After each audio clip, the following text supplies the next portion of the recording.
चलो आगे बढ़ते हैं और मोस्ट इंपॉर्टेंट कॉन्सेप्ट इस यूनिट का, दैट इज सरफेस टेंशन।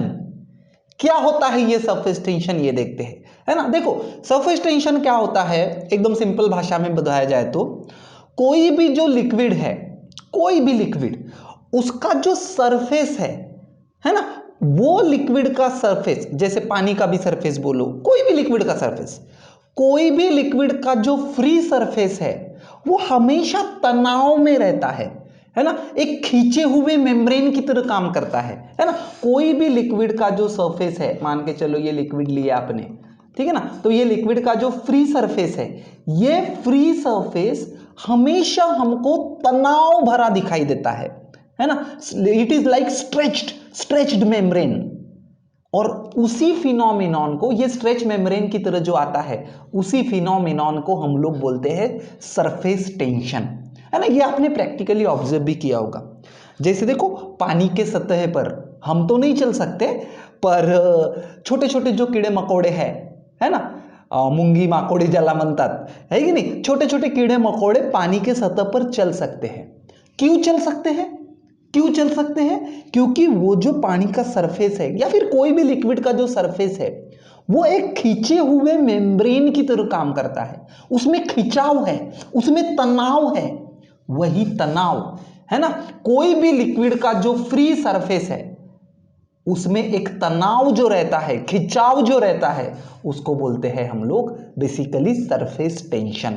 तो ये क्यों आता है, क्या फॉर्मूले होते हैं, ये सभी चीजें अभी हम लोग देखते हैं। सरफेस टेंशन को हम लोग मॉलिक्यूलर थियरी के आधार पे एक्सप्लेन कर सकते हैं, ठीक है ना। मॉलिक्यूलर थियरी क्या है, एकदम सिंपल सी मॉलिक्यूलर थियरी है, देखो, ठीक है ना। तो चलो मॉलिक्यूलर थियरी के आधार पे सरफेस टेंशन को, कैसे कैसे सरफेस टेंशन आता है, कोई भी लिक्विड का फ्री सरफेस क्यों तनाव में रहता है, क्यों खिंचाव में रहता है, क्यों वो स्ट्रेच्ड मेम्ब्रेन की तरह काम करता है ना, समझता है ना, स्ट्रेच्ड मेम्ब्रेन, है ना।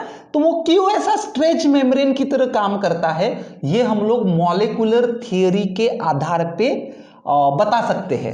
तो चलो देखते हैं मॉलिक्यूलर थियरी। मॉलिक्यूलर थियरी एकदम सिंपल है। मॉलिक्यूलर थियरी में क्या बोला है कि कोई भी दो मॉलिक्यूल्स के बीच में फोर्स ऑफ अट्रैक्शन रहता है। कोई भी दो मॉलिक्यूल्स जब आप लेते हो तो दोनों के बीच में काफी स्ट्रॉन्ग फोर्स ऑफ अट्रैक्शन रहता है ना। और ये फोर्सेस जो है मॉलिक्यूलर फोर्सेस, इसको बोलते हैं हम लोग मॉलिक्यूलर फोर्सेस। दो मॉलिक्यूल्स के बीच में जो फोर्स ऑफ अट्रैक्शन होता है उसको बोलते हैं मॉलिक्यूलर फोर्सेस। तो अकॉर्डिंग टू मॉलिक्यूलर थियरी ये मॉलिक्यूलर फोर्सेस दो प्रकार के हो सकते हैं, है ना। सबसे पहला तो है कोहेसिव फोर्सेस। कोहेसिव कब कहलाएंगे, है ना, अगर ये मॉलिक्यूल सेम टाइप के हैं, सेम सब्सटेंस के हैं, जैसे ये भी वाटर का मॉलिक्यूल है, ये भी वाटर का मॉलिक्यूल है, तो दोनों के बीच में जो फोर्स ऑफ अट्रैक्शन है उसको बोलेंगे कोहेसिव फोर्स, है ना। ये भी ग्लास का है, ये भी ग्लास का है, तो दोनों के बीच का जो फोर्स है वो होगा कोहेसिव फोर्स। तो कोहेसिव फोर्स मतलब the force between the molecules of the same substance is nothing but cohesive force. और एडहेसिव फोर्स मतलब the force between the molecules of different substance, है ना। मान के चलो दो मॉलिक्यूल के बीच में मॉलिक्यूलर फोर्स है, लेकिन ये है ग्लास का मॉलिक्यूल और ये है मान के चलो वाटर का मॉलिक्यूल, फिर भी दोनों के बीच में अट्रैक्शन रहेगा, है ना। तो ऐसे फोर्स को बोलेंगे हम लोग एडहेसिव फोर्स। तो मॉलिक्यूलर फोर्सेस बेसिकली दो टाइप के होते हैं। एडहेसिव मतलब डिफरेंट टाइप के मॉलिक्यूल्स, डिफरेंट सब्सटेंस के मॉलिक्यूल्स, और कोहेसिव मतलब सेम सब्सटेंस के मॉलिक्यूल्स। लेकिन एक चीज मॉलिक्यूलर थ्योरी में अच्छे से याद रखो, मॉलिक्यूलर थ्योरी क्या बोलती है कि ये जो मॉलिक्यूलर फोर्सेस है ये काफी शॉर्ट रेंज फोर्सेस है ना। कैसे फोर्सेस है ये, वेरी शॉर्ट रेंज, मतलब ऐसा नहीं बोल सकते आप कि यहां पे एक मॉलिक्यूल है और यहां पे एक है तो दोनों के बीच में फोर्स आएगा ही आएगा करके, नहीं। ये फोर्स की लिमिट जो है ना, ये फोर्स का जो क्या बोल सकते हैं, ये फोर्स की जो लिमिट है, कहां तक अप्लाई हो सकते हैं ये, है ना, उसको बोलते हैं रेंज ऑफ फोर्सेस, ठीक है ना। ये अगर मॉलिक्यूल लिया हमने तो इसके जो मॉलिक्यूलर फोर्सेस है, इसकी जो मॉलिक्यूलर फोर्स की रेंज है वो काफी कम रहती है, है ना, लगभग 10⁻⁻7 या फिर -9 मीटर, मतलब बहुत ही कम।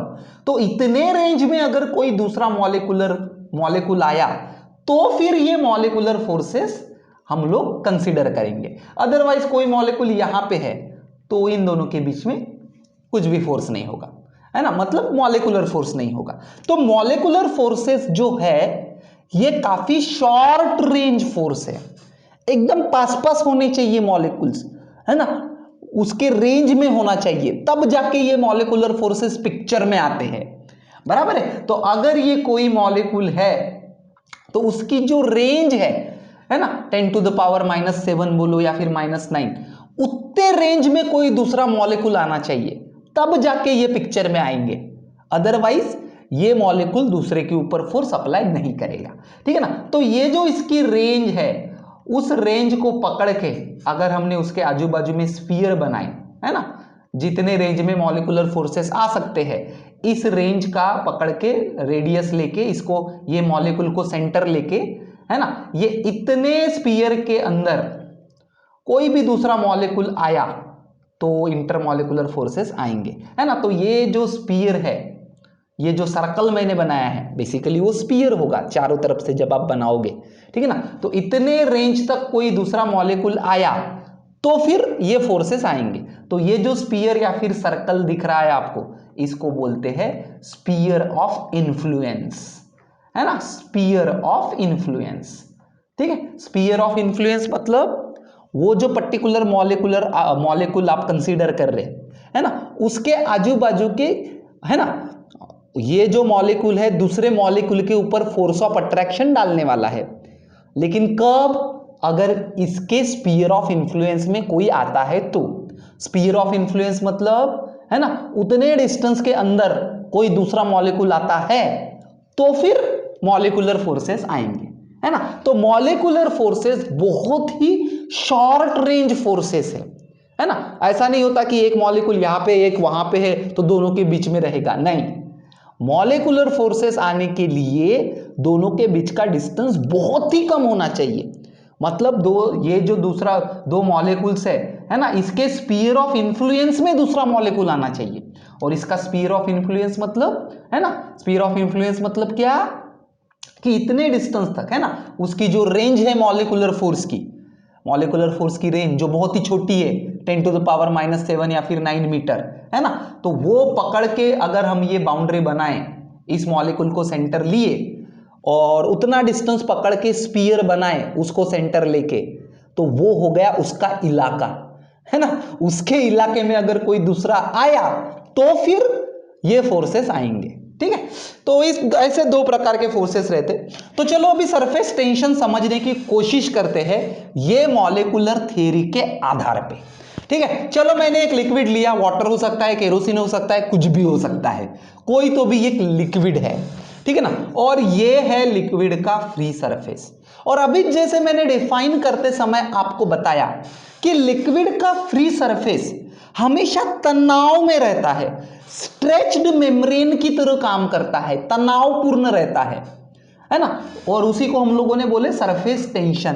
तो चलो क्यों यहां पे तनाव आता है फ्री सरफेस पे, ये हम लोग अभी फाइंड आउट करने की कोशिश करते हैं, ठीक है। तो इसलिए मैंने ये लिक्विड के 3 मॉलिक्यूल्स दिखाए। मान के चलो ये पहला मॉलिक्यूल ए, ये है बी और ये है सी। मॉलिक्यूल ए जो है ये लिक्विड का पूरा अंदर का मॉलिक्यूल है, डीपर वाला, और बी और सी जो है ये बी मतलब सरफेस के थोड़ा सा नीचे वाला और सी मतलब एग्जैक्टली सरफेस के ऊपर का, ठीक है। तो बी और सी सरफेस के पास वाले मॉलिक्यूल्स है, और ए जो है ये वाला मॉलिक्यूल ये लिक्विड के इनसाइड वाला मॉलिक्यूल। तो सबसे पहले सोचो इनसाइड मॉलिक्यूल के बारे में, ए के बारे में, ठीक है। ये है तुम्हारा मॉलिक्यूल ए, ठीक है। तो अभी जैसे हमने मॉलिक्यूलर थियरी देखी कि कोई भी दो मॉलिक्यूल्स के बीच में मॉलिक्यूलर फोर्स रहता, तो इस मॉलिक्यूल के आजू बाजू में लिक्विड के मॉलिक्यूल्स रहेंगे, देखो रहेंगे कि नहीं रहेंगे लिक्विड के मॉलिक्यूल्स। ये सभी लिक्विड के मॉलिक्यूल्स इसके ऊपर फोर्स ऑफ अट्रैक्शन डालेंगे सभी मॉलिक्यूल्स, ठीक है ना। और ये जो मैंने स्फीयर निकाला है इसको पकड़ के, इसको क्या बोल सकते हैं हम लोग, स्फीयर ऑफ इन्फ्लुएंस। मतलब ये हो गई इस मॉलिक्यूल की रेंज, बराबर है कि नहीं? इतने रेंज के अंदर अगर कोई मॉलिक्यूल्स है तो फिर वो फोर्सेस आएंगे।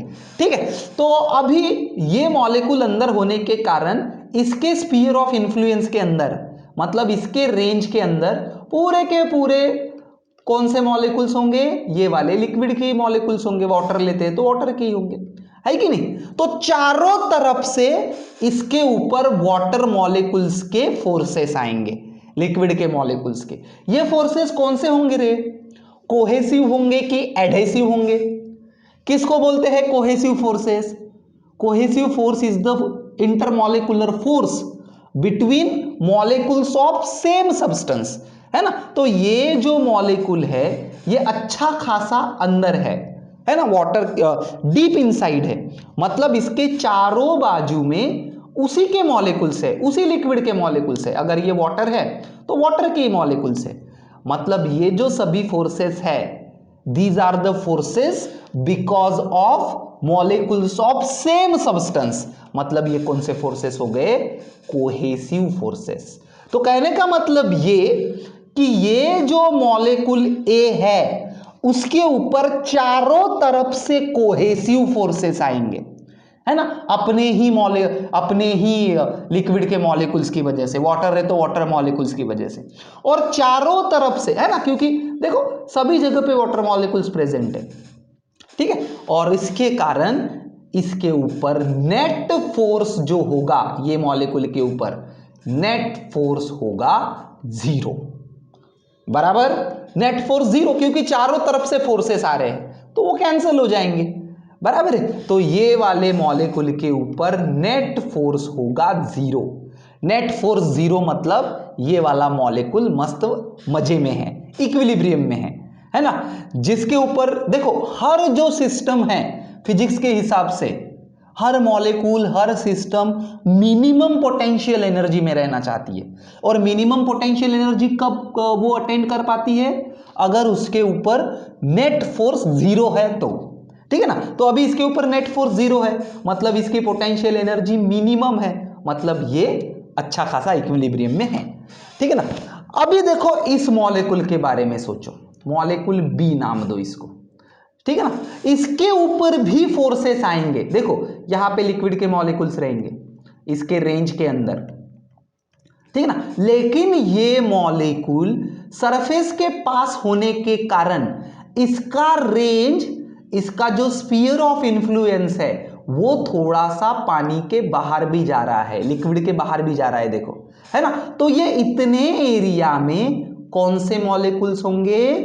एयर के मॉलिक्यूल्स रह सकते हैं, है कि नहीं? ये जो स्फीयर निकाला है मैंने पॉइंट मॉलिक्यूल बी को पकड़ के, ये उसका स्फीयर ऑफ इन्फ्लुएंस है, उसकी रेंज है, उसके अंदर जो जो मॉलिक्यूल्स आएंगे वो उसके ऊपर फोर्स अप्लाई करेंगे। बराबर है कि नहीं? तो इसका जो स्फीयर ऑफ इन्फ्लुएंस है, इसकी जो रेंज है वो थोड़ी सी लिक्विड के सरफेस के बाहर भी जा रही है। ठीक है ना? मतलब इस मॉलिक्यूल के ऊपर ये नीचे जो वाटर मॉलिक्यूल्स है या फिर लिक्विड मॉलिक्यूल्स है उनकी वजह से फोर्सेस आएंगे। ठीक है ना? साथ ही साथ इस मॉलिक्यूल के ऊपर ये जो ऊपर के पार्ट में एयर मॉलिक्यूल्स है उनकी वजह से भी फोर्स आएगा। अकॉर्डिंग टू मॉलिक्यूलर थियरी ये मॉलिक्यूल बी के ऊपर ये वाटर के मॉलिक्यूल्स जो है इसके स्फीयर ऑफ इन्फ्लुएंस में, उसके वजह से भी फोर्स आएंगे, और ये जो एयर मॉलिक्यूल्स रहेंगे उसकी वजह से भी फोर्स आएगा। तो वाटर के मॉलिक्यूल्स की वजह से जो फोर्स आएगा, है ना, हम कंसीडर करो ये लिक्विड वाटर है तो ये भी वाटर का ही मॉलिक्यूल है, और वाटर के मॉलिक्यूल की वजह से जो फोर्स आएगा अभी बताया मैंने, इसको बोलेंगे हम लोग कोहेसिव फोर्स। और ये जो एयर मॉलिक्यूल्स है ऊपर के साइड में, उसका जो स्फीयर ऑफ इन्फ्लुएंस है, उसकी रेंज जो है वो थोड़ी सी सरफेस के ऊपर भी है, तो यहां पे जो एयर के मॉलिक्यूल्स है उसकी वजह से जो फोर्स आएगा इसके ऊपर वो होगा हमारा एडहेसिव फोर्स। बराबर है कि नहीं? The force because of different type of molecules is nothing but adhesive force. बराबर। अभी ये जो एडहेसिव फोर्स है इतने एरिया में जो मॉलिक्यूल्स है एयर मॉलिक्यूल्स, तो ये एडहेसिव फोर्स हम लोग निग्लेक्ट कर सकते हैं। क्यों निग्लेक्ट कर सकते हैं? देखो क्योंकि एयर है, है ना। एयर, एयर मतलब गैसेस, गैसेस के मॉलिक्यूल्स की डेंसिटी बहुत ही कम कम रहती है, बहुत दूर दूर फैले हुए रहते हैं, बराबर है कि नहीं। लिक्विड के मुकाबले गैसेस के मॉलिक्यूल्स ऐसे काफी दूर दूर रहते हैं, और ये डिस्टेंस है ही कितना, है ना, ये जो स्फीयर ऑफ इन्फ्लुएंस है वो है ही कितना, वो थोड़ा सा डिस्टेंस है, 10⁻⁻7 जिसकी रेडियस है, मतलब कितना सा डिस्टेंस है, बहुत ही कम है। मतलब इतू से जगह पे निग्लिजिबल एयर मॉलिक्यूल्स रहेंगे, निग्लिजिबल। तो इसीलिए हम लोग ये जो एडहेसिव फोर्स है वो निग्लेक्ट कर सकते, मतलब adhesive force as good as zero. तो क्या हुआ अभी देखो, है ना, अगर ये ऊपर के पार्ट का फोर्स जीरो कंसीडर करे, इसका मतलब ये है कि इस मॉलिक्यूल के ऊपर अभी जो कोहेसिव फोर्सेस आ रहे थे लिक्विड मॉलिक्यूल की वजह से, है ना, है ना, तो क्या हुआ, ये जो कोहेसिव फोर्स की वजह से इसके ऊपर हल्का सा, है ना, इसके ऊपर हल्का सा कौन से डायरेक्शन में फोर्स आएगा, नेट फोर्स डाउनवर्ड डायरेक्शन में। समझी क्या ये चीज, क्यों आएगा नेट फोर्स उसके ऊपर डाउनवर्ड डायरेक्शन में, क्यों, क्योंकि ये जो ऊपर है ना, देखो यहां पे देखो, इसके ऊपर नेट फोर्स जीरो था। क्यों नेट फोर्स जीरो था, क्योंकि सभी तरह से फोर्स आ रहा था, सभी बाजू से फोर्स आ रहा था, सभी बाजुओं से। लेकिन यहां पे सभी बाजुओं से नहीं आ रहा है फोर्स, यहां पे इतना इलाका खाली है ना, इसीलिए इनका फोर्स ऐड होके हल्का सा नेट फोर्स कौन सी दिशा में आएगा, डाउनवर्ड डायरेक्शन में आएगा।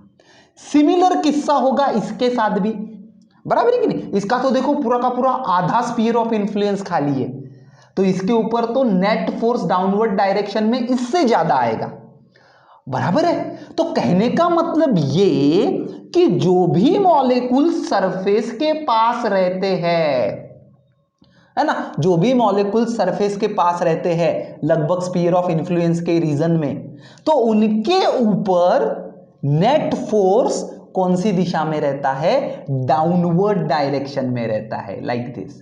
तो सरफेस के मॉलिक्यूल्स के ऊपर नेट फोर्स जीरो नहीं है, सरफेस के मॉलिक्यूल्स के ऊपर नेट फोर्स जीरो नहीं है, there is a downward force because of cohesive forces, है ना। सभी जो सरफेस के पास के मॉलिक्यूल्स है, सरफेस के ऊपर के बोलो या फिर सरफेस के पास के बोलो, सभी जो सरफेस के मॉलिक्यूल्स है उनके ऊपर डाउनवर्ड डायरेक्शन में फोर्सेस रहते हैं, बराबर है। एग्जैक्टली सरफेस के ऊपर है तो ज्यादा फोर्स रहेगा, थोड़ा सरफेस के नीचे है तो कम रहेगा। लेकिन सरफेस के ऊपर जो मॉलिक्यूल्स रहते हैं, सरफेस मॉलिक्यूल्स के ऊपर नेट डाउनवर्ड डायरेक्शन में फोर्स है।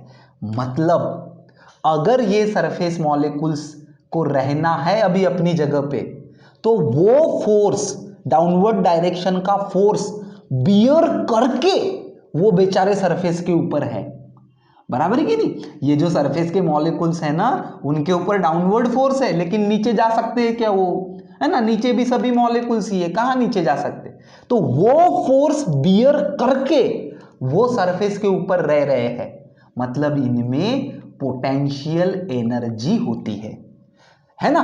ये जो डीपर वाले मॉलिक्यूल्स है इनकी पोटेंशियल एनर्जी जीरो होती है, क्यों, क्योंकि इनके ऊपर कोई भी फोर्स था क्या, नेट फोर्स जीरो था।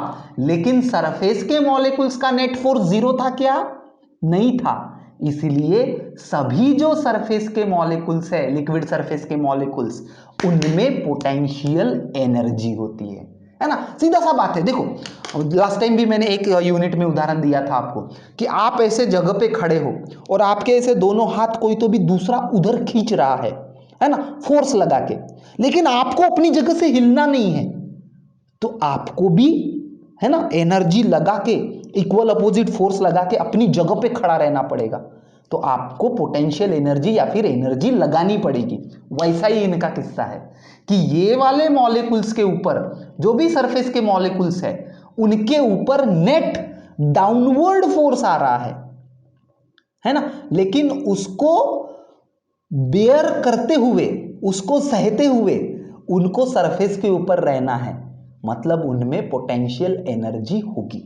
ठीक है ना। तो हर एक सरफेस के मॉलिक्यूल के ऊपर क्या रहती है, पोटेंशियल एनर्जी रहती है, और इनसाइड मॉलिक्यूल्स की पोटेंशियल एनर्जी कितनी रहती, 0, ठीक है ना। और अभी जो मैंने बोलते बोलते बताया था कि हर सिस्टम, हर मॉलिक्यूल पोटेंशियल एनर्जी ना कम से कम रखने की कोशिश करता है, कम से कम।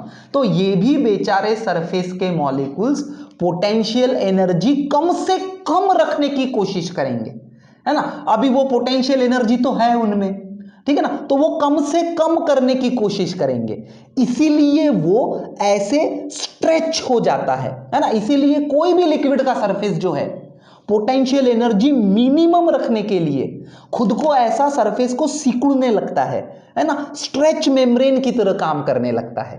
क्यों? क्योंकि सरफेस के ऊपर क्या है, पोटेंशियल एनर्जी है, सरफेस के मॉलिक्यूल्स में पोटेंशियल एनर्जी है, और वो सरफेस, कोई भी लिक्विड का सरफेस कम से कम पोटेंशियल एनर्जी करने के लिए एरिया कम करने की कोशिश करता है, इसीलिए वो तनाव आता है, बराबर है। और उसी तनाव को हम लोग क्या बोलते हैं, जनरली सिंपल भाषा में सरफेस टेंशन। एक्चुअल डेफिनेशन उसकी अलग होगी, करेंगे अभी, लेकिन सिंपल भाषा में हम लोग ऐसा बोलेंगे कि क्यों आया तनाव, क्योंकि सरफेस के ऊपर है पोटेंशियल एनर्जी। क्यों है सरफेस के ऊपर पोटेंशियल एनर्जी, क्योंकि सरफेस मॉलिक्यूल्स के ऊपर डाउनवर्ड डायरेक्शन में नेट फोर्स है, उनके ऊपर का फोर्स 0 नहीं है ना। तो इनको, है ना, ऐसा कंसीडर करो कि किसी मॉलिक्यूल को सरफेस के ऊपर जाना है तो उसको वो वाले फोर्स को ओवरकम करके जाना पड़ेगा, फोर्स को ओवरकम करके जाना पड़ेगा, है ना। मतलब यहां पे रहने के लिए, सरफेस पे रहने के लिए इस मॉलिक्यूल को वर्क करना पड़ता है, work equal to force into displacement, और वो वर्क यहां पे एनर्जी के फॉर्म में स्टोर हो जाता है ना। तो इस प्रकार से आती है कोई भी लिक्विड सरफेस के ऊपर पोटेंशियल एनर्जी, ठीक है। तो देखो पोटेंशियल एनर्जी इसके लिक्विड के सरफेस के ऊपर आई, ये तो समझ में आ गया। तो सबसे पहली डेफिनेशन कर लेते हैं सरफेस एनर्जी। क्या डेफिनेशन है सरफेस एनर्जी?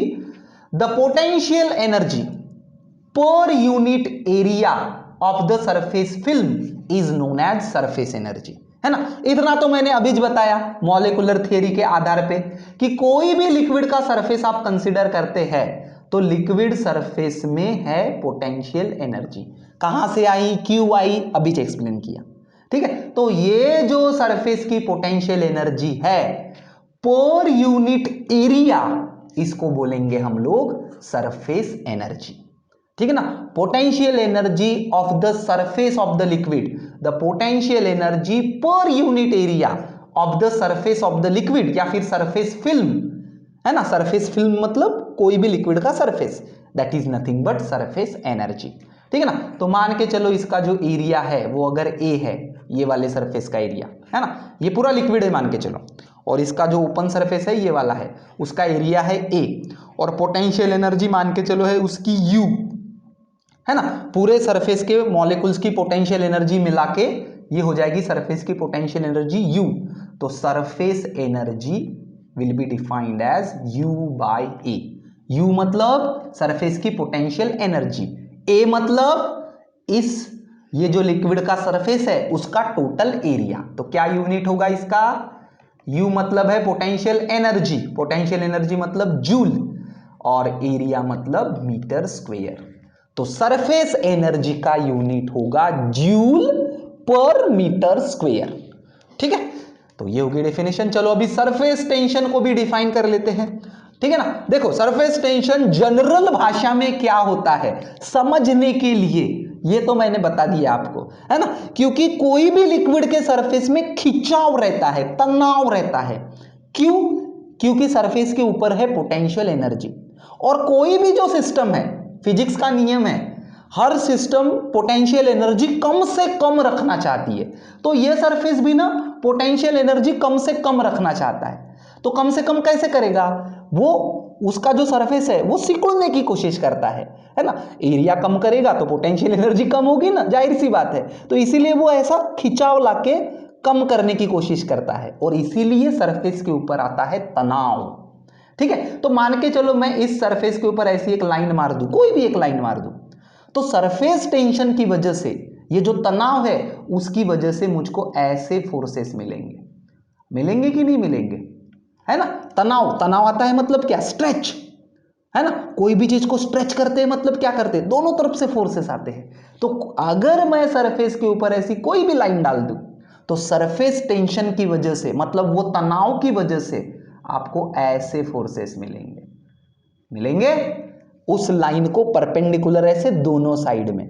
तो यही फैक्ट कंसीडर करके सरफेस टेंशन को कैसे डिफाइन करते हैं। सरफेस टेंशन को ऐसे डिफाइन करेंगे, force F acting per unit length of the imaginary line drawn on the free surface of the liquid at right angles on either side of the line। बराबर है। Surface tension को कैसा define करेंगे, force per unit length, force per unit length, किसकी length, जो आपने draw की surface के ऊपर, है ना। लिक्विड के सरफेस के ऊपर एक इमेजिनरी लाइन अगर ड्रॉ करते हैं तो उसकी लेंथ। तो कैसे डिफाइन करेंगे सरफेस टेंशन को, force per unit length of the imaginary line. कहां पे ड्रॉ करें उस लाइन को, drawn on the free surface of the liquid, है ना। और ये फोर्सेस कैसे आ रहे हैं, right angle to the right angles on the either side of the line, है ना, दोनों साइड में आ रहे, right angles on the either side of the line. ठीक है, तो ये वाला यहां से यहां तक नहीं भी लिखे तो भी चलेगा, डेफिनेशन में लिखे तो बहुत ही सही है, ठीक है ना, नहीं लिखे तो भी चलेगा। ठीक है, तो फोर्स एक्टिंग पर unit length of the imaginary line drawn on the free surface. ठीक है, और ये जो फोर्सेस है ये कैसे आते हैं, ये फोर्सेस आते हैं दोनों साइड में, on the either side at right angle to that line. ठीक है, तो इसको बोलेंगे हम लोग सरफेस टेंशन। तो क्या है surface tension, this is the force, वो तनाव की वजह से फोर्स पर यूनिट लेंथ, है ना। और कोई भी लाइन डालो आप सरफेस पे, ठीक है ना, कोई भी लाइन डालो तो यहां पे जो ऐसे फोर्स आएगा तो net force per unit length, it is nothing but surface tension. Very simple. तो क्या होगा सरफेस टेंशन का यूनिट बताओ, सरफेस टेंशन का unit force per unit length, तो दैट इज न्यूटन पर मीटर। तो यूनिट के ऊपर से डायमेंशन लिख सकते हैं, ऑफ कोर्स लिख सकते हैं, ठीक है, न्यूटन पर मीटर। तो सरफेस टेंशन T मतलब फोर्स ही है, लेकिन फोर्स पर यूनिट लेंथ। कोई भी फ्री सरफेस के ऊपर लाइन डाल देते हो तो इसके ऊपर ऐसे फोर्सेस आएंगे उस लाइन को परपेंडिकुलर, है ना। क्योंकि तनाव, बेसिकली तनाव मतलब क्या, तनाव मतलब दोनों तरफ से फोर्स आता है, ऐसा तनाव होता है। तो कोई भी लाइन डाल देंगे तो इधर भी फोर्सेस आएंगे, इधर भी फोर्सेस आएंगे, ऐसे दोनों साइड में आएंगे परपेंडिकुलर टू द लाइन, है ना। और इसी आधार पे हम लोगों ने सरफेस टेंशन को डिफाइन किया। ठीक है, इसके ऊपर से हम लोग ये भी बोल सकते हैं कि surface tension equal to force per unit length. तो force equal to T into L. ठीक है, सरफेस टेंशन की वजह से जो फोर्सेस आएंगे that forces will be given by surface tension T into L. जो सरफेस टेंशन की वजह से फोर्स होगा वो कितना होगा, T इंटू एल, है ना। और हमेशा याद रखो ये जो सरफेस टेंशन के फोर्सेस है ये लिक्विड के सरफेस के ऊपर है कि नहीं है, ये लिक्विड के सरफेस के ऊपर है, ये ऐसे है फोर्सेस लिक्विड के सरफेस के ऊपर, मतलब टेंजेंशियल टू द सरफेस, है ना। लिक्विड के सरफेस के ऊपर मतलब टेंजेंशियल टू द सरफेस। तो हमेशा याद रखो सरफेस टेंशन की वजह से अगर फोर्स आता है, दिखाना है यहां पे, है ना, सरफेस टेंशन का फोर्स दिखाना है तो क्या होगी उस फोर्स की वैल्यू T इंटू एल। ठीक है, और डायरेक्ट, और कैसे दिखाओगे वो सरफेस टेंशन के फोर्स, सरफेस के ऊपर, है ना, सरफेस के ऊपर मतलब tangential to the surface, tangential to the free surface. ठीक है, तो चलो ये हो गई सरफेस टेंशन की डेफिनेशन। वो अभी देखे, थोड़ी देर पहले देखे हमने सरफेस एनर्जी की डेफिनेशन। तो दोनों के बीच का अभी रिलेशन देख लेते कि what is the relation between surface energy and surface tension. ठीक है, तो दोनों के बीच का रिलेशन देख लेते हैं। चलो इस रिलेशन देखने के लिए थोड़ा आपको एक चीज लगेगी, ठीक है, एक आपको रेक्टेंगुलर फ्रेम लगेगी ये वायर की फ्रेम है ABCD लाइक दिस, ठीक है। और ये जो वायर की फ्रेम है यहाँ पे ये एक वायर है EF, ठीक है। ये फिक्स फ्रेम है ABCD यहां से यहां तक, और ये जो वायर है EF, वायर की फ्रेम समझती ना इसे, ठीक है ना। और EF जो वायर है ये यहां पे ऐसा मूव हो सकता है ना, दोनों साइड के ऊपर, AB और CD के ऊपर ये वाला EF जो वायर है ये हम लोग बाहर से फोर्स लगा के इधर उधर मूव कर सकते हैं, ठीक है। तो ऐसा एक स्ट्रक्चर लगेगा, ऐसे एक वायर की फ्रेम लगेगी, ठीक है। तो अभी क्या करना है, इस वायर फ्रेम को मान के चलो इसकी लेंथ जो है A से लेके C तक ये L है, अज्यूम कर लो, ठीक है। और अभी क्या करना है, ये जो वायर की फ्रेम है ABCD जिसमें EF साइड जो है ये मूवेबल है,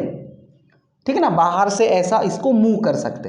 तो अभी इस फ्रेम को पकड़ के हमको सोप सॉल्यूशन में डुबाना है ना, सोप के बबल सॉल्यूशन में डुबाना है और फिर उसको वहां से बाहर निकालना है। तो क्या होगा, है ना, आपने बचपन में भी किए होंगे, है ना, जैसे हम लोग साबुन के वो बबल्स फुलाते हैं वैसे, नहीं क्या। तो क्या होगा, जब आप फ्रेम को ऐसे साबुन के फेस में डुबो के निकालोगे, है ना, तो सोप सॉल्यूशन में डुबा के निकालोगे, तो यहाँ पे जो है ना ये वाली जो फ्रेम है, ये वाला जो रेक्टेंगल है, ठीक है ना, यहाँ पे क्या बनेगी, सोप की फिल्म बनेगी, बबल फिल्म या फिर सोप की फिल्म बनेगी, बराबर है। लिक्विड की एक हल्की सी फिल्म बनेगी, बबल की फिल्म, सोप की फिल्म बनेगी, ठीक है। तो ये फिल्म होगी हमारे लिए काम की, बराबर है। तो क्या करें हमने, ये जो फ्रेम है उसको सोप सॉल्यूशन में डुबा के बाहर निकाले, तो यहां पे AEFC इतने एरिया में क्या बनी, फिल्म बनी, सोप की फिल्म, लिक्विड की फिल्म बनी, है ना, मतलब ये बना लिक्विड का सरफेस। तो अभी ये लिक्विड का सरफेस है तो इसके ऊपर कौन से फोर्सेस आएंगे, सरफेस टेंशन की वजह से फोर्सेस आएंगे। कोई भी जो लिक्विड का सरफेस है ना, कोई भी जो लिक्विड का सरफेस है, सोप फिल्म बोलो या फिर बबल फिल्म बोलो, लिक्विड का ही सरफेस है ना वो, तो लिक्विड के सरफेस के ऊपर सरफेस टेंशन रहता है, अभी देखा हमने, ठीक है ना। तो सरफेस टेंशन की वजह से क्या होता है, वहां पे सरफेस टेंशन की वजह से फोर्सेस आते हैं। तो अभी जैसे मैंने बताया था, सरफेस टेंशन को हमने डिफाइन किया था, ठीक है ना, T इक्वल टू F/L, बराबर है। तो F equal to T into L, सही बात है। तो सरफेस टेंशन के जो फोर्सेस है these are given by, surface tension का force is given by surface tension into length, कोई भी जो लाइन है ना, वो वाले सरफेस के ऊपर ड्रा की वाली कोई भी लाइन, ठीक है ना, तो that is surface tension into that length of that line. और एक चीज बताई थी मैंने कि ये जो सरफेस टेंशन के फोर्सेस है वो उसके सरफेस के ऊपर रहते हैं, perpendicular to that line, perpendicular to that line, बराबर है कि नहीं, और उसके ऊपर वो सरफेस के ऊपर रहते हैं, ठीक है ना। तो सरफेस टेंशन का फोर्स ये वाले EF लाइन के ऊपर हम लोग इस प्रकार से दिखा सकते हैं कि नहीं दिखा सकते, बताओ। डन, यहां तक क्लियर। चलो एक चीज बताओ फिर, इतना समझ गया आपको कि ये है सरफेस टेंशन का फोर्स F। क्यों आया सरफेस टेंशन का फोर्स, क्योंकि ये मेरा लिक्विड का सरफेस है, सोप फिल्म मतलब क्या, लिक्विड का सरफेस, तो इसकी वजह से सरफेस टेंशन की वजह से फोर्स आया, ठीक है। क्यों परपेंडिकुलर, इस लाइन को परपेंडिकुलर उसकी प्रॉपर्टी है, ठीक है ना। तो अभी बताओ, इसकी मैंने डायरेक्शन ऐसे अंदर की तरफ क्यों दिखाई, ऐसे क्यों नहीं दिखाई, है ना, क्यों, क्योंकि लिक्विड का सरफेस जो है उसमें तनाव रहता है, खिंचाव रहता है, अपना एरिया कम करने की कोशिश में रहता है वो, तो एरिया कम करने की कोशिश में रहता है मतलब ये फोर्स ऐसे अंदर रहेगा। इसके ऊपर दिखाए रहते थे तो इसके ऊपर ये ऐसा रहेगा, इस लाइन के ऊपर ये ऐसा रहेगा, इस लाइन के ऊपर ये ऐसा रहेगा। खैर हम लोग, ये तो फिक्स लाइन है, इनके ऊपर नहीं दिखाना है, लेकिन कैसे रहेगा फोर्स, ऐसे अंदर की तरफ खिंचाव रहेगा उसमें, ठीक है, इसलिए इसकी डायरेक्शन ऐसी, ठीक है। और इस फोर्स की वैल्यू कितनी होगी, अभी मैंने बताया T इक्वल टू F/L, तो F हो जाएगा T इक्वल टू F/L, तो F हो जाएगा T इंटू एल हो जाएगा। लेकिन ये F की वैल्यू होगी 2 टाइम्स T इंटू एल। कितनी होगी सरफेस टेंशन के फोर्स की वैल्यू जो इस लाइन EF पे आ रहा है फोर्स, ये जो वायर EF है उसके ऊपर सरफेस टेंशन की वजह से लेफ्ट की तरफ जाने वाला जो फोर्स है उसकी वैल्यू होगी 2 टाइम्स T इंटू एल। ठीक है, तो T इंटू एल क्यों है ये तो समझ में आ गया था आपको पहले, क्योंकि surface tension equal to force per unit length है ना, इसकी लेंथ हमने L अज्यूम किए थे, इसलिए F equal to T into L. लेकिन ये 2 क्यों लगाया, 2 क्यों लगाया बताओ, 2 क्यों लगाया है ना।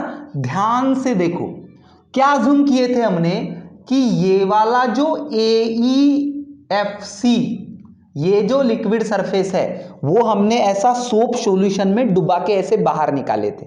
तो इस लिक्विड सरफेस को जो आगे से दिख रहा है वो एक सरफेस होगा और उसके पीछे का भी एक सरफेस होगा।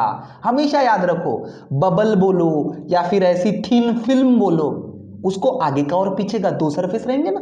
थिन फिल्म है ये, थिन फिल्म को ये आगे से भी एक सरफेस रहेगा और पीछे से भी एक सरफेस रहेगा, रहेगा कि नहीं रहेगा, बराबर है। तो ये जैसे पेपर हो गया एकदम पतला सा, जैसे मेरे पास ये मोबाइल है मान के चलो, तो इधर से अगर ये थिन है एकदम तो ये एक सरफेस हो गया इधर से और ये एक सरफेस हो गया, बराबर है कि नहीं। तो 2 सरफेसेस हो गए और जितने सरफेसेस है ना, फ्री सरफेस के ऊपर क्या आता है सरफेस टेंशन, तो इसलिए 2 सरफेसेस होने के कारण वैसा ही सरफेस पीछे की तरफ, तो पीछे की तरफ भी सरफेस टेंशन के फोर्सेस आएंगे, बराबर है कि नहीं। तो इसीलिए इस फोर्स की जो वैल्यू है वो सिर्फ T इंटू एल न लेते हुए 2 टाइम्स T इंटू एल, बराबर है। तो क्यों आएगी इस फोर्स की वैल्यू, कितनी आएगी फोर्स की value 2 times T into L. तो समझ में आ गया, ये EF के ऊपर सरफेस टेंशन की वजह से इधर की तरफ एक फोर्स आएगा, किसकी वजह से सरफेस टेंशन की वजह से, क्या होगी इसकी value 2 times T into L. ठीक है, तो अभी हम लोग क्या करेंगे, इस EF के ऊपर तो इधर की तरफ से फोर्स आ रहा है ये वाले सरफेस टेंशन की वजह से, लेकिन हम लोग क्या करेंगे उस EF को एक्सटर्नल फोर्स अपने हाथ से उसको ऐसा बाहर की तरफ खींचेंगे, इस तरफ खींचेंगे, कितने डिस्टेंस से dx डिस्टेंस से, और इस EF को मैं यहां पे लेके आ जाऊंगा, ठीक है ना। तो ये जो सोप की फिल्म है वो भी यहां तक एक्सटेंड हो जाएगी, ठीक है। तो क्या करना है मुझको, इस EF वायर को, पहले ही बताया था मैंने कि ये EF वायर मूवेबल है, तो मैं बाहर से फोर्स लगा के, बाहर से ऐसा फोर्स लगा के इस EF को यहां तक लाऊंगा, ठीक है ना, कितने डिस्टेंस से dx डिस्टेंस से। तो इसको ऐसा मूव करने के लिए मुझको वर्क करना पड़ेगा कि नहीं करना पड़ेगा, बराबर है। क्यों वर्क करना पड़ेगा, क्योंकि ऑलरेडी EF के ऊपर इस साइड का फोर्स है, तो मुझको अगर उसको इस साइड में हिलाना है तो कम से कम मुझको इक्वल एंड अपोजिट फोर्स लगाना पड़ेगा। तो मुझको भी इस साइड में इक्वल एंड अपोजिट मतलब कितना फोर्स लगाना पड़ेगा F, बराबर है। और इतना फोर्स लगा के मुझको कितना डिस्टेंस लेके जाना है इसको dx। तो वर्क का फॉर्मूला बताओ, फोर्स इंटू डिस्प्लेसमेंट। तो जो मुझको ये EF wire dx distance move करना है ये वाली दिशा में, है ना, तो मुझको एक्सटर्नल वर्क करना पड़ेगा F इंटू dx, है ना। डिस्टेंस स्मॉल है तो वर्क भी स्मॉल लिख लेता हूं, ठीक है, स्मॉल डिस्टेंस के लिए स्मॉल वर्क। तो इतना एक्सटर्नल वर्क मुझको करना पड़ेगा, है ना। फोर्स F क्यों लिखा, क्योंकि इस दिशा में फोर्स है ऑलरेडी F, तो मुझको अगर अपोजिट दिशा में उसको लेके जाना है तो इक्वल एंड अपोजिट फोर्स लगाना पड़ेगा, इसलिए मुझको भी F फोर्स लगाना पड़ेगा। और कितने डिस्टेंस से मूव, dx डिस्टेंस से मूव। तो इतना वर्क मुझको करना पड़ेगा ये वाली फिल्म को यहां तक लेके आने के लिए। पूरी फिल्म फिर क्या हो जाएगी, यहां तक फैल जाएगी, ठीक है। और F की वैल्यू मैंने अब भी बताई, कितनी थी F की value 2 times T into L और ये dx, बराबर है। तो इतना वर्क मुझको करना पड़ेगा। टी मतलब इस लिक्विड का सरफेस टेंशन, एल मतलब ये वाली लेंथ, ठीक है, और dx मतलब जो डिस्टेंस आपने इसका मूव किए वो वाला, ठीक है। तो अभी थोड़ी सी एडजस्टमेंट करो, अभी थोड़ा सा एडजस्टमेंट करो, टी को बाहर रहने दो और बाकी सभी 2 टाइम्स एल dx इसको एक साथ ले लो, ठीक है। तो सबसे पहले बताओ मुझको ये 2 टाइम्स एल dx क्या होगा, ये क्या होगा 2 टाइम्स एल dx, है ना। ये देखो ये है एल, है कि नहीं, ये है एल, देखो ये है एल और ये था तुम्हारा डिस्टेंस dx, तो एल इंटू dx मतलब ये वाला एरिया हो गया, देखो एक साइड का एरिया हो गया कि नहीं ये एरिया। और पहले ही मैंने बताया था ये थिन फिल्म है तो इसको दोनों साइड से सरफेसेस है, ठीक है ना। तो L इंटू डी एक्स इधर का एरिया हो गया और पिछले साइड का भी क्या हो गया L इंटू डी एक्स, तो L into D x plus L into D x, है ना। तो टोटल एरिया जो इतने एरिया का है यहां से लेके यहां तक का, ये जो इंक्रीज हुआ एरिया है कि नहीं, लेंथ इंटू ब्रेथ क्या होता है एरिया, ठीक है ना। तो हम लोग 2 टाइम्स एल डी एक्स को क्या बोल सकते हैं, टोटल इंक्रीज इन एरिया, बराबर है कि नहीं। जब आपने EF को इधर खींच के यहां तक लेके आए मतलब उस सोप फिल्म का, उस लिक्विड फिल्म का एरिया कितने से बढ़ाए आपने, 2 टाइम्स एल डी एक्स से बढ़ाए, चेंज इन एरिया। पहले एरिया सिर्फ यही तक था, अभी आपने उसको खींच के उसका एरिया उतने से बढ़ाए, तो इसको क्या बोल सकते हैं हम लोग, चेंज इन एरिया।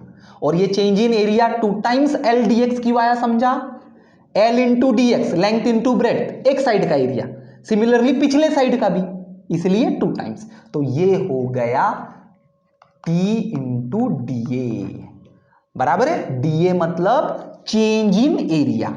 तो ये वाला वायर यहां से यहां तक जब मैं खींच के लाया, ठीक है, तो ये वाली फिल्म यहां तक बढ़ी तो कितना वर्क करना पड़ा मुझको, T इंटू डी ए।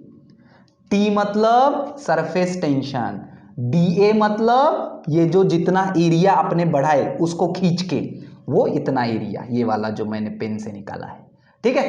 तो इतना वर्क मुझको करना पड़ा। अभी law of conservation of energy क्या बोलती है ना, देखो स्टेप्स, ये इतना work F into D x, ठीक है, इतना वर्क करना पड़ा F into D x, F की वैल्यू कितनी थी 2 times T L into D x, फिर हम लोगों ने इनको मिला दिए तो कितना आया T इंटू डी ए, बराबर, कितना वर्क करना पड़ा मुझको T इंटू डी ए। तो अभी law of conservation of energy थोड़ा सा याद करो, जो भी वर्क हम लोग किसी के ऊपर करते हैं तो वो वर्क वहां पे कौन से फॉर्म में स्टोर हो जाता है, पोटेंशियल एनर्जी के फॉर्म में स्टोर हो जाता है, बराबर है। Energy can not be created nor be destroyed, अगर एनर्जी कम हुई तो वर्क होगा और वर्क करोगे तो एनर्जी बढ़ेगी। तो आपने यहां पे इस लिक्विड के फिल्म के ऊपर वर्क किया, कितना वर्क किया, ये T इंटू डी ए इतना वर्क किया, तो ये जो वर्क है ये वाले एरिया में, ये वाले फिल्म में कौन से फॉर्म में स्टोर होके रह जाएगा, पोटेंशियल एनर्जी के फॉर्म में, बराबर है। मतलब ये मेरा जो DW है ये है मेरी इतने फिल्म की क्या है, पोटेंशियल एनर्जी, बराबर है। और कितने एरिया की, ये DA एरिया की, तो ये DW जो है ये बेसिकली मेरी है पोटेंशियल एनर्जी, है ना, क्योंकि वर्क कोई भी चीज के ऊपर वर्क करे तो वो पोटेंशियल एनर्जी में वहां पे सेव होता है, ठीक है। तो इतना वर्क जो किया हमने वो बेसिकली हो गई पोटेंशियल एनर्जी, ठीक है। तो चलो इस DA को इधर लेके आ जाओ, ठीक है, तो क्या हो जाएगा DW बाई DA, तो DW बाई DA मुझे क्या मिलेगा, T मिलेगा, है ना। इस DA को, चेंज इन एरिया को इधर लेके आ जाओ, ठीक है, तो DW बाई DA ये T जैसा का वैसा। तो चलो अभी लेफ्ट हैंड साइड क्या होगी बताओ, DW बाई DA, DW मैंने अभी बताया क्या है, ये वर्क आपने किया है और ये वर्क उस एरिया में, इतने एरिया में, DA एरिया में कौन से फॉर्म में स्टोर हुआ है, पोटेंशियल एनर्जी के फॉर्म में स्टोर हुआ है। तो DW मतलब मेरी पोटेंशियल एनर्जी है और DA मतलब मेरा एरिया है, बराबर है। मतलब लेफ्ट हैंड साइड जो है DW by DA that is the potential energy per unit area. और potential energy of the liquid surface per unit area उसको क्या बोलते हैं? Potential energy of the liquid surface per unit area क्या बोलते हैं इसको? देखो, potential energy per unit area क्या बोलते हैं? Surface energy. बराबर है कि नहीं? मतलब ये जो dW/dA है, ये dW मतलब मेरी ये वाले सरफेस की, ये जो dA सरफेस है उसकी पोटेंशियल एनर्जी अपॉन उसका एरिया। तो ये हो गया मेरा potential energy per unit area for the liquid film. मतलब मेरे डेफिनेशन के हिसाब से ये हो गई सरफेस एनर्जी। और क्या मिला मुझको? Surface energy equal to surface tension. बराबर? तो always remember that surface energy is always equal to surface tension. Very very very important, ठीक है ना? तो ये डेरिवेशन आपके लिए काफी काम का हो सकता है। अभी इस डेरिवेशन के ऊपर से एक दो कंक्लूजन्स मैं बता रहा हूं, वो आपको न्यूमेरिकल सॉल्व करते समय बहुत काम में आएंगे, है ना? देखो, जैसे ये वाले स्टेप में मैंने बताया, ठीक है? हाँ, ये वाले स्टेप में देखो, ठीक है ना? dW equal to T into DA, ठीक है ना? तो कैसा था? हम लोगों ने वो जो वायर है EF उसको ऐसा खींचे थे, बराबर है? और वो खींचते समय जो वर्क करना पड़ा, तो वो वर्क, ठीक है, वो वर्क का फॉर्मूला है T इंटू DA। T मतलब सरफेस टेंशन और DA मतलब वो जो खींच के आपने कितना एरिया इंक्रीज किया। तो ये सेम फॉर्मूला ना आप कई सारे न्यूमेरिकल में अप्लाई कर सकते हैं, ठीक है ना? जैसे फॉर एग्जांपल, है ना, कोई जैसे मान के चलो बबल फुला रहे हैं हम लोग। बबल फुला रहे हैं मतलब क्या होगा?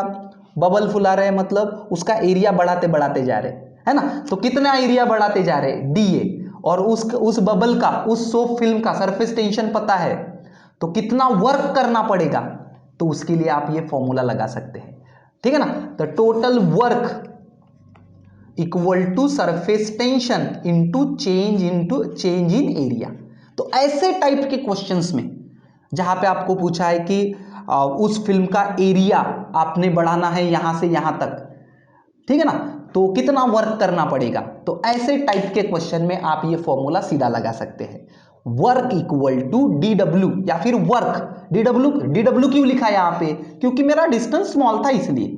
तो work equal to surface tension into change in surface area, है ना? बबल फुलाते हैं मतलब क्या होता है? उसका सरफेस एरिया बढ़ाते जाते हैं। तो वो बबल फुलाने के लिए कितना वर्क लगेगा, तो उसका आप सीधा सीधा इस फॉर्मूले से लगा सकते हैं।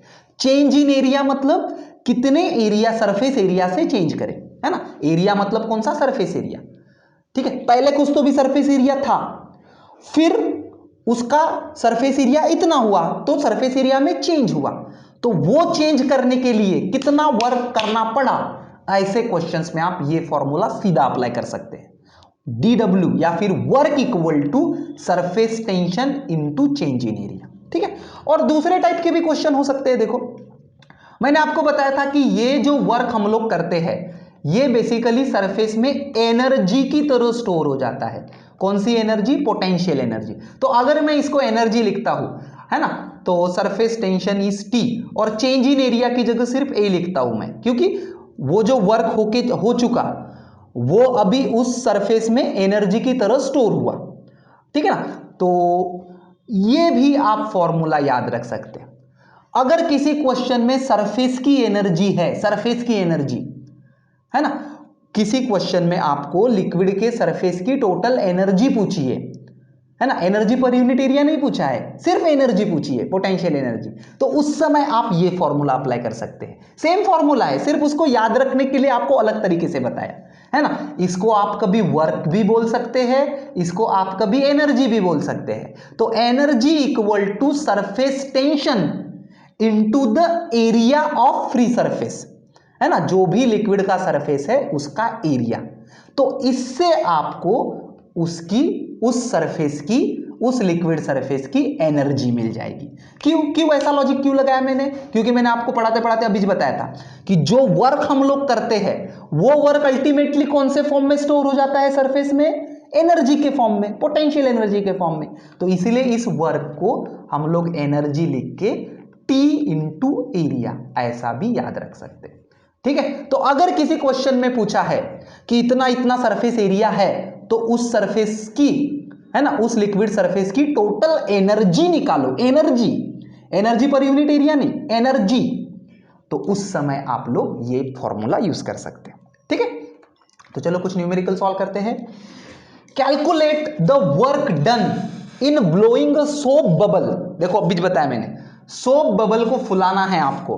अभी सोप बबल मतलब thin film, thin film. Bubble, bubble मतलब अंदर से हॉलो रहता है, देखो, है ना, ये बबल मतलब देखो ये ऐसा है सोप बबल।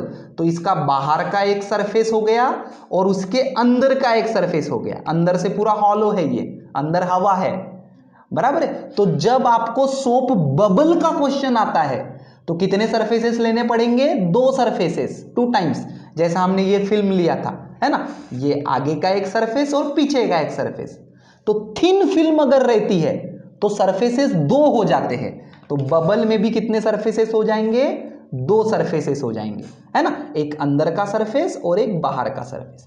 लेकिन वही अगर क्वेश्चन ड्रॉप का है, ड्रॉप, वाटर ड्रॉप, तो ड्रॉप मतलब अंदर से पूरा पानी भरा हुआ रहता है ना, ड्रॉप मतलब अंदर से हॉलो नहीं रहता। तो ड्रॉप के लिए सिर्फ एक ही सरफेस आएगा, बाहर का सरफेस। ड्रॉप के लिए अंदर का सरफेस नहीं होगा। तो बबल और ड्रॉप दोनों के बीच में फर्क समझ में आ गया? बबल बोलेंगे तो सरफेस 2 टाइम्स करने पड़ेंगे। क्यों? क्योंकि वो थिन फिल्म है। ठीक है, तो चलो क्वेश्चन पढ़ते हैं। Calculate the work done in blowing a soap bubble to a radius of 1 centimetre. मतलब आपको एक सोप का बबल फुलाना है, कितने रेडियस का? 1 सेंटीमीटर का।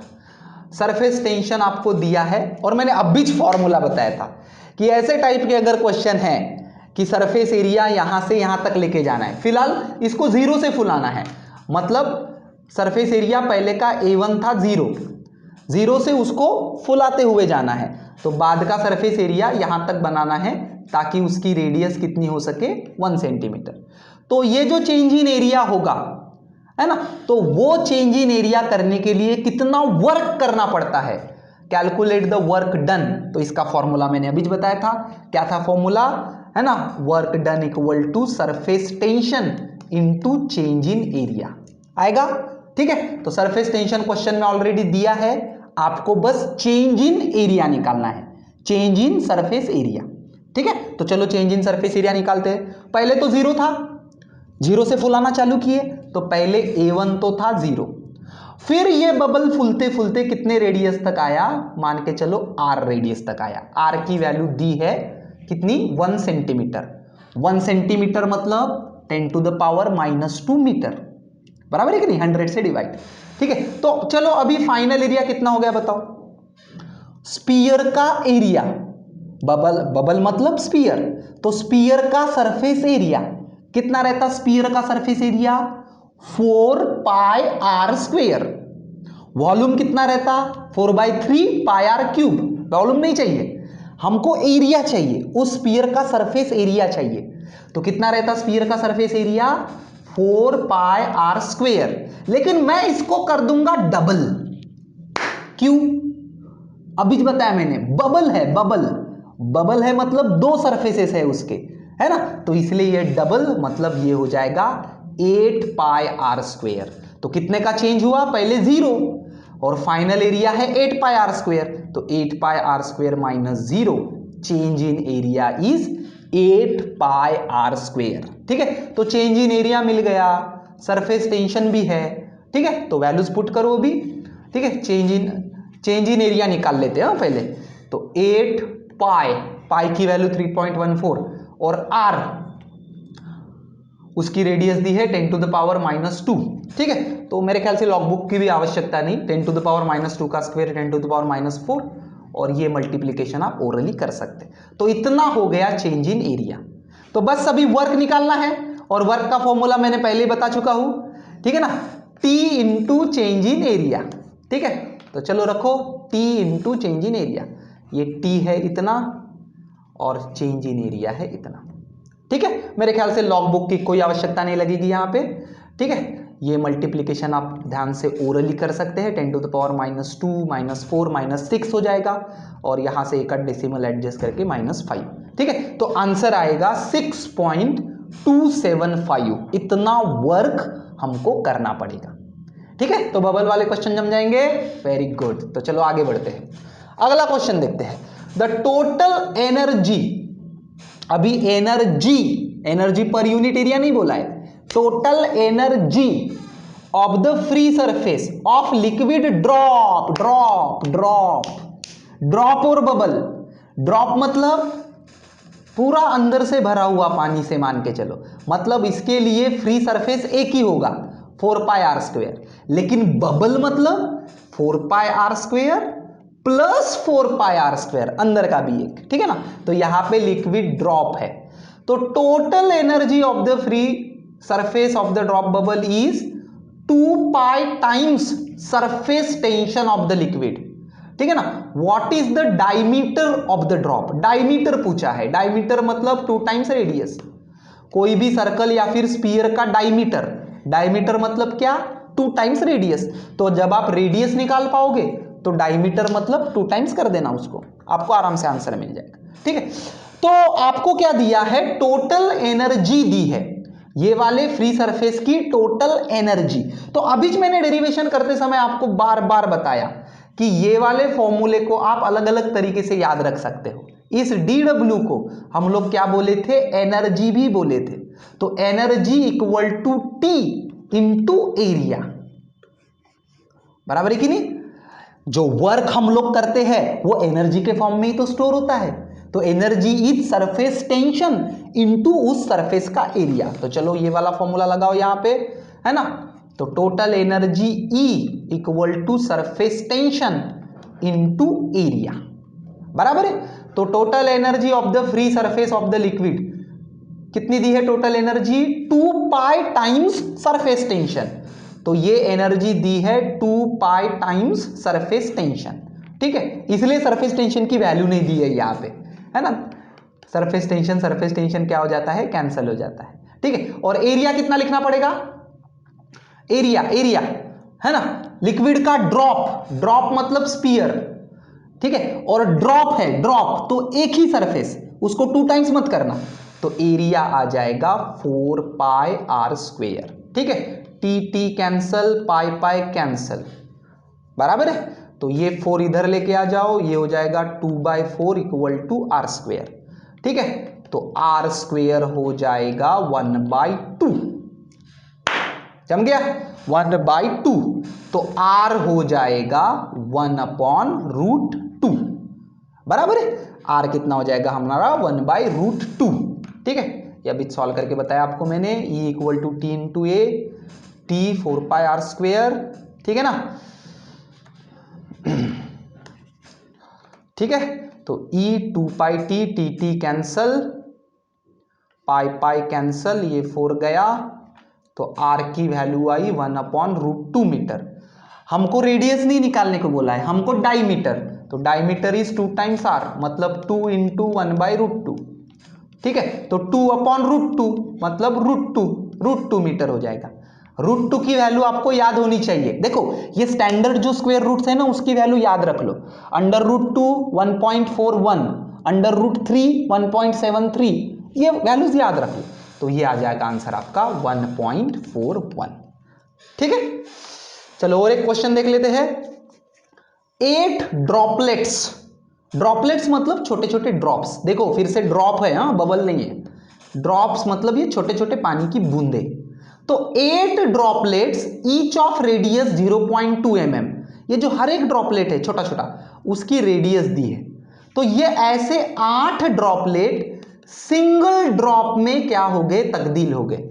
छोटे छोटे जो ड्रॉप्स है उन्होंने सबने मिलके एक बड़ा ड्रॉप बनाया।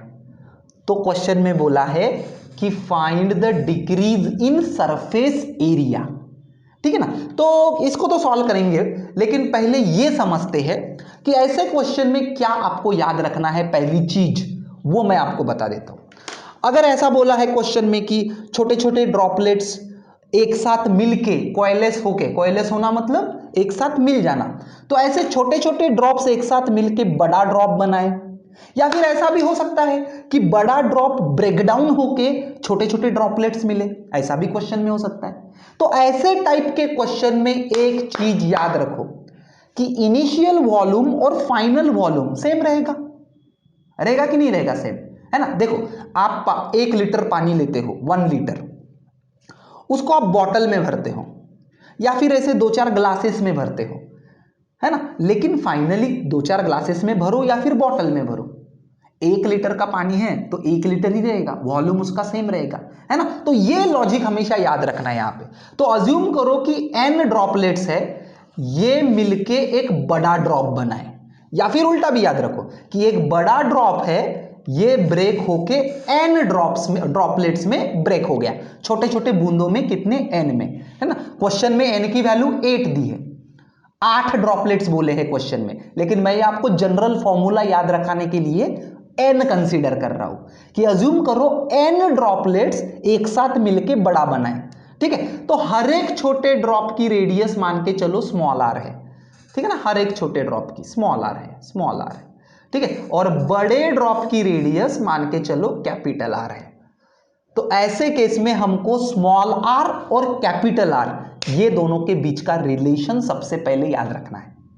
ऐसे टाइप के क्वेश्चन में जहां पे छोटी छोटी बूंदें एक बड़ा बूंद बनाती है, या फिर एक बड़ा बूंद छोटी छोटी बूंदों में ब्रेक हो जाता है, ऐसे इसमें सबसे पहले आपको स्मॉल r और कैपिटल R दोनों के बीच का रिलेशन पता होना चाहिए, बराबर है। स्मॉल r मतलब रेडियस ऑफ द छोटे छोटे वो जो ड्रॉपलेट्स हैं, 8 9 10 n जो ड्रॉपलेट्स है, तो हर एक की रेडियस ये स्मॉल r, और कैपिटल R मतलब बड़ा वाला, ठीक है। तो यहां पे एक चीज याद रखना, मैंने अभी बोला कि कितने भी ड्रॉप एक साथ आओ, बड़ा बनाओ या फिर बड़े को ब्रेक करो, वॉल्यूम तो सेम रहेगा। तो initial volume is equal to final volume, ठीक है। तो इसकी रेडियस स्मॉल ड्रॉप की है r, तो स्पीयर का वॉल्यूम, ड्रॉप मतलब स्पीयर, तो क्या होता है स्पीयर का वॉल्यूम?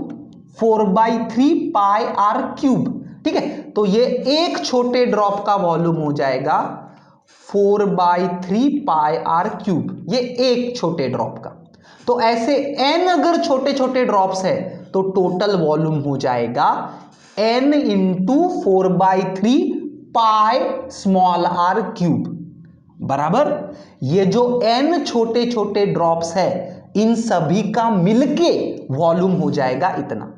सिमिलरली बड़े ड्रॉप की रेडियस आपने कैपिटल R कंसीडर करे हैं, तो बड़े ड्रॉप का वॉल्यूम हो जाएगा 4/3 पाई कैपिटल R क्यूब, है ना। यहां पे n नहीं लगाना, है ना, क्योंकि n छोटे छोटे ड्रॉप मिलके तो एक बड़ा बन रहा है ना, n छोटे छोटे ड्रॉप मिलके एक ही बन रहा है बड़ा, ठीक है। तो इसका वॉल्यूम हो जाएगा 4/3 capital 4/3 pi capital R cube, ठीक है। तो ये था मेरा इनिशियल वॉल्यूम, सभी n ड्रॉप का मिला के, छोटे छोटे n ड्रॉपलेट्स मिला के, और ये है मेरा फाइनल वॉल्यूम।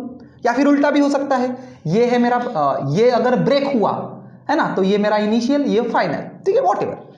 तो एक चीज मैंने आपको बताई जैसे वाटर के एग्जांपल के ऊपर से, कि आप कहीं पे भी पानी भरो वॉल्यूम तो सेम ही रहेगा, तो this volume is equal to this volume. तो करो equate, 4/3 cancel, pi pi cancel, तो ये हो जाएगा n r cube equal to capital R cube, है ना। ये n r cube equal to capital R cube. तो दोनों साइड में क्यूब रूट ले लो, तो ये हो जाएगा R, है ना, n का क्यूब रूट और r का क्यूब रूट, r क्यूब का क्यूब रूट मतलब r, और ये हो जाएगा r, मतलब capital R equal to cube root of n into small r, है ना।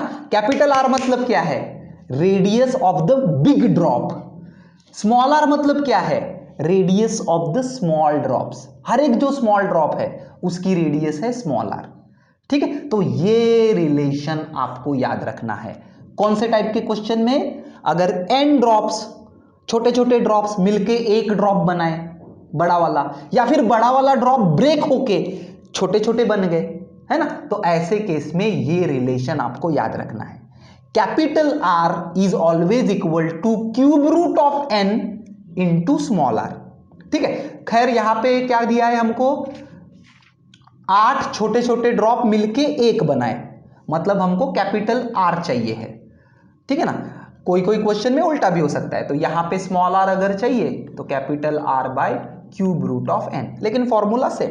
ठीक है, तो यहां पे क्या बोला है देखो, 8 ड्रॉपलेट्स मतलब छोटे छोटे ड्रॉप्स, ड्रॉपलेट्स मतलब छोटे छोटे ड्रॉप, तो 8 droplets of water each of radius 0.2 mm, हर छोटे ड्रॉप की रेडियस है 0.2 mm। ठीक है, मतलब स्मॉल आर की वैल्यू है 0.2 mm, मतलब 0.2 इंटू 10 टू द पावर -3। ठीक है, तो सबसे पहले हम लोग निकाल लेते हैं कैपिटल आर।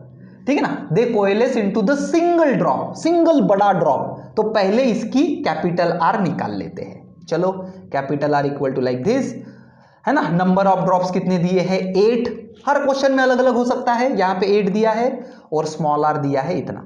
तो जब ये 8 ड्रॉप्स छोटे छोटे बड़ा ड्रॉप बनाएंगे तो उसकी रेडियस होगी ये इतनी, 0.4 इंटू 10 टू द पावर -3। तो क्वेश्चन में क्या बोला है अभी देखो, find the decrease in surface area, है ना। अभी डिक्रीज इन सरफेस एरिया मतलब कैसा, देखो ये ऐसा छोटा सा ड्रॉप है, ठीक है। स्पीयर मतलब स्पीयर का सरफेस एरिया कितना रहता, 4 पाई आर स्क्वेयर रहता। तो ऐसे 8 का मिला के 4 pi are square, 4 pi are square, ऐसे 8 ड्रॉप्स का सरफेस एरिया, सरफेस एरिया। हाँ देखो, वॉल्यूम कब, वो वॉल्यूम किस लिए बताया था आपको, रेडियस के बीच का रिलेशन ढूंढने के लिए, लेकिन क्वेश्चन में क्या बोला है कि सरफेस एरिया, सरफेस टेंशन में हमको सरफेस एरिया चाहिए रहता। स्पीयर का सरफेस एरिया है 4 पाई आर स्क्वेयर और ये ड्रॉप है, ड्रॉप मतलब एक ही सरफेस लेना, 4 पाई आर स्क्वेयर। ठीक है, तो ऐसे 8 ड्रॉप है अपने पास, ठीक है ना, हर एक का सरफेस एरिया है 4 पाई आर स्क्वेयर, तो टोटल सरफेस कितना एरिया हो जाएगा, है ना। वो आठों ने मिलके एक ड्रॉप बनाया बड़ा वाला, लेकिन एक ड्रॉप बनाने से पहले इनिशियली टोटल सरफेस एरिया कितना हो जाएगा, 8 इंटू 4 पाई आर स्क्वेयर, इतना हो जाएगा सरफेस एरिया।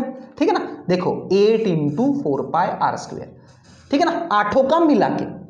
अभी 8 ने मिला के एक बड़ा ड्रॉप बनाए जिसकी रेडियस है इतनी, अभी निकाले हमने, तो इसका सरफेस एरिया कितना हो जाएगा, फिर से formula same, 4 pi are square, अभी ये एक ही ड्रॉप है बड़ा वाला, ठीक है ना, तो 4 पाई और इसकी रेडियस का square 0.4 10 to the power -3 whole square. ठीक है ना, तो समझ में आया क्या, ये 8 ड्रॉप को मिलके total surface area, initial surface area is like this. ठीक है ना, आठों कंसीडर करने पड़ेंगे ना, छोटे छोटे 8 ड्रॉपलेट्स दिए हैं, 8 ड्रॉपलेट्स, तो 8 कंसीडर करने पड़ेंगे, तो 8 का मिला के टोटल सरफेस एरिया हो गया इतना, ये हो गया मेरा इनिशियल, फिर 8 ने मिलके ये बड़ा ड्रॉप बनाया, ठीक है कि नहीं, तो इसका सरफेस एरिया है फाइनल वाला इतना, तो दोनों में चेंज कितना हुआ, find the decrease in surface area.